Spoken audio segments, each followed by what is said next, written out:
Hello viewers, আসসালামু আলাইকুম। তোমরা সবাই কেমন আছো কমেন্টে জানিয়ে দেবো। আশা করি সবাই ভালো আছো। আজ আমি বাটা মাছ ভুনা করব। বাটা মাছ বলতে আমাদের দেশের বিলের মাছ, টাটকি নিয়ে একবারে টাটকা মাছ ধরে আনা হয়েছে। তো সে মাছটা আমি কীভাবে রান্না করি সেটা তোমাদের মাঝে শেয়ার করবো। অবশ্যই তার ভিডিওটা দেখে থাকো। তো এদিকে আমি মাছগুলো কেটে দিয়ে ফ্রেশ করে নিয়েছি, লবণ মাখিয়ে নিয়েছি। আর এদিকে হচ্ছে আমি কড়াইতে পেঁয়াজ কুচি আর কাঁচামরিচ কুচি দিয়ে তেলে টেলে নিচ্ছি। তো এখন আমি বাদামি কালার করে নিয়ে আমি মশলা কষানোর জন্য পেঁয়াজ কুচিগুলোতে পানি দিয়ে দিলাম। আর পানি দিয়ে আমি হলুদ গুঁড়ো দিয়ে দিয়েছি আর মরিচ গুঁড়ো দিয়ে দিয়েছি আর পরিমাণ মতো দিয়ে দিচ্ছি লবণ, স্বাদ মতো লবণ আর কি, যতটুকু লাগে। এদিকে আর আমি এটা কিন্তু একটু গ্রেভি করে রান্না করব, গ্রেভি স্টাইলে রান্না করব, যাতে একটু ভেজা ভেজা থাকে আর খেতে কিন্তু ভালো লাগে। তো ভিউয়ার্স, এদিকে আমি মশলাটা ভালো করে কষিয়ে নিচ্ছি। আর এদিকে জালটা নেমে গেছিলো, ধরিয়ে দিলাম। তো এদিকে তো আমি টমেটো কুচিটা দিয়ে দিলাম আর আদা রসুন বাটা দিয়ে দিয়েছি। স্কিপ করে গেছি, ভিডিওটা দেখানো হয়নি। তো তোমরা দিয়ে নিও, ভেবো না আবার আমি দিইনি। তো এদিকে আমি টমেটো কুচি দিয়ে দিলাম। টমেটো দিয়ে আজ আমি এইভাবে এটা রান্না করব টাটকিনি মাছ।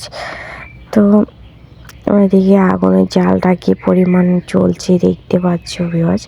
তো আগুনটা কিন্তু বাড়িয়ে দেওয়ার কারণে এমন লালচে আগুন বেরোচ্ছে। আর এদিকে আমার মশলাটাও কিন্তু ভালো করে কষানো হয়ে গেছে। তো টমেটোটা আমি একটু গলিয়ে দিচ্ছি, আস্তে না রেখে একবারে গলিয়ে দেব, তাহলে গ্রেভিটা একটু সুন্দর ঘন হয়ে যাবে আর তরকারিটা কিন্তু ভালো হবে। তো মশলা কিন্তু প্রায় কষানো হয়ে যাচ্ছে। তো আমি আরেকটু ঢেকে দিলাম যাতে টমেটোটা আরও গলে যায়। তো এখন দেখি টমেটো গলে একবারে ওপর থেকে তেল ছেড়ে দিয়েছি। তো আমি মাছের গুলো দিয়ে দিলাম। মাছের কালারগুলো কি সুন্দর সাদা ফকফকে দেখতে পাচ্ছ।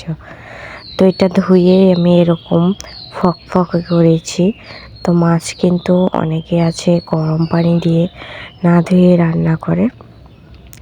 আমি সবসময় গরম পানি দিয়ে 3-4টা ধোয়া দিই, তারপরে মাছ রান্না করি, না তো আমি মাছে গন্ধ পাই। তো এই জন্য এই মাছটা কিন্তু ফকফকা বেশি হয়ে যায়।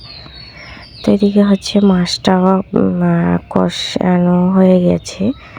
আজ বেশি কষানো যাবে না, যেহেতু টাটকিনি মাছ, এটাতে কিন্তু প্রচুর কাঁটা। আর এই মাছটা কিন্তু বেশি নাড়াচাড়াও করা যায় না, আস্তে করে রান্না করতে হয়। তো এবার এমনিতেই খুলে যায়, কাঁটা ছেড়ে দেয়। মাছটা অনেকেই নরম তুলতুলে, এই জন্য এরকম হয়ে যায়। তো আমি ঢাকনা দিয়ে রেখে দিয়েছি, তাড়াতাড়ি সিদ্ধ হয়ে যাবে। আর এটা দিকে ঝোলটা বলক চলে আসছে। তো আমি একটু করে আস্তে যাতে মাছটা না ভাঙে ওভাবে একটু নাড়াচাড়া করে দিচ্ছি। তো এদিকে তরকারিতেও বলক চলে আসছে। তো তরকারি কিন্তু নামানোর টাইম হয়ে গেছে। এই তো তরকারি ফাইনাল লুক। ভিউয়ার্স, ভিডিওটা ভালো লাগলে অবশ্যই কিন্তু চ্যানেলটিকে সাবস্ক্রাইব করে পাশে থেকেও